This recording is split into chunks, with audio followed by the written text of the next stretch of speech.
And under the daily participation, click resubmit, and a text box will open up. So you just need the three most significant things. The title for today is Senatorial Courtesy.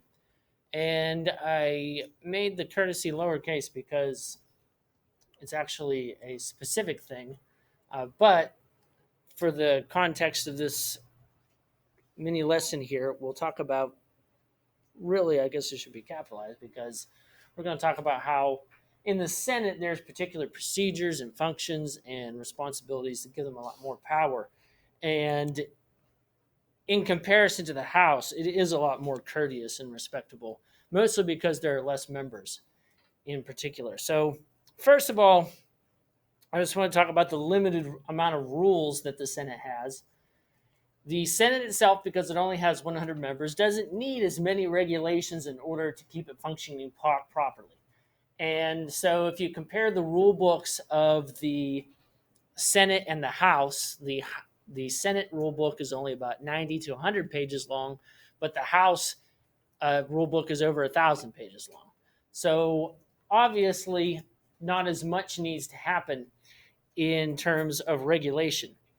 However, there are a lot of functions and things that go on, making motions, attaching amendments to bills, who gets to speak and who doesn't, and how long. All of that is kind of filled in through tradition, through precedent, through courtesy that the senators have for one another. For instance, in the rule book, it doesn't say the majority leader has all the power that really is exercised by Mitch McConnell currently, for instance. A lot of that is just done through precedent or tradition. The fact that when he gets up to speak, he takes precedent over everyone else. The fact that he controls, for instance, the committees that steer legislation and put it on the calendar.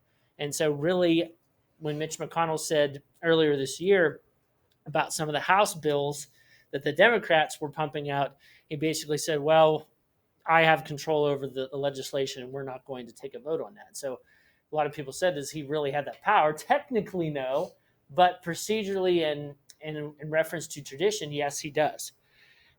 And not only does the majority leader have a lot of power through this informal system, so do the individual senators. When we talk about the specific power of senatorial courtesy, that is the ability of individual members to block certain actions from happening. For instance, the nomination of officials, especially when they're from their same state.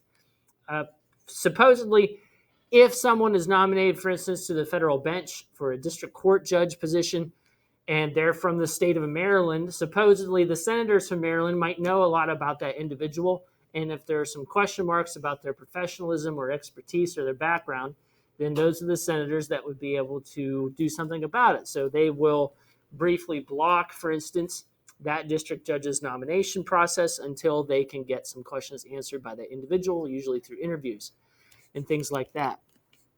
Senators can also put forward anonymous holds on legislation, so they can basically have some type of veto power over certain types of legislation, especially the amending process, and that gives them a lot of power as well.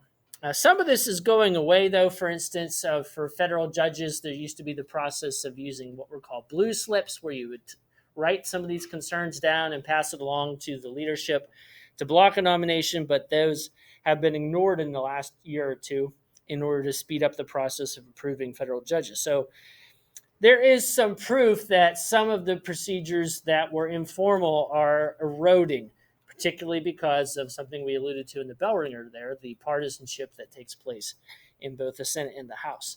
And speaking of that, things that are eroding, one of them could be the filibuster. The filibuster is the ability of a senator or a group of senators to speak indefinitely in order to block Senate action, particularly legislation that they don't like.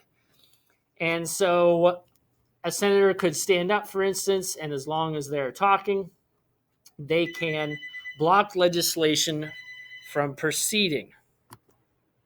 But the filibuster, they can speak indefinitely, and these individual members, they can speak about anything. They just don't have to speak about that legislation. They could read from the Constitution. They could read from a cookbook. They could read from a Dr. Seuss book. They just need to keep talking and talking and talking. And sometimes they can do this in groups by passing it off from one to another, because obviously it gets pretty strained. trying to stand and talk for a lengthy period of time. The longest one ever was for 24 hours straight by one individual, Strom Thurmond, because he was so concerned about the civil rights legislation being passed, obviously coming from a segregated state. So the filibuster isn't necessarily used for good. Sometimes it can be used for pretty bad things. And part of the problem is, of course, if nominations are filibustered, and that is something that's gone by the wayside. You can't filibuster judicial nominees like you could in the past.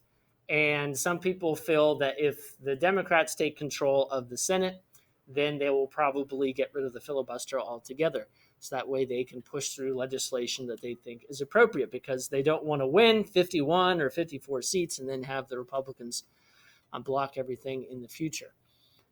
That, of course, will erode some of the compromise ability of the Senate, because right now you can stop a filibuster, but you need 60 senators to vote to do that. So obviously you would need some people from the other party in order to stop a filibuster from happening. So there is concern this will just continue the downward spiral into partisanship and lack of cooperation that has happened in the past. And what gives, of course, the Senate all this power and influence is the Constitution. So there is a formal reason why the Senate is so influential and why all this is incredibly important, is because they give advice and consent to nominations, but also treaty signings, where actually they need a 2/3 vote.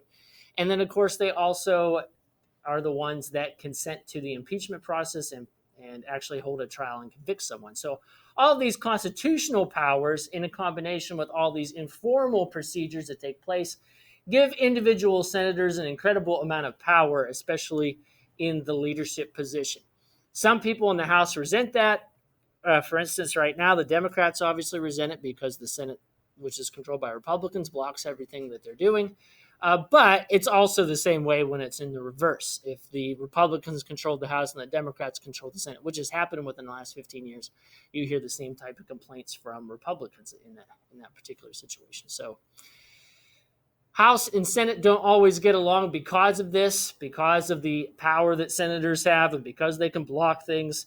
And so generally you'll have House members of both parties agree that the Senate is kind of a roadblock to progress.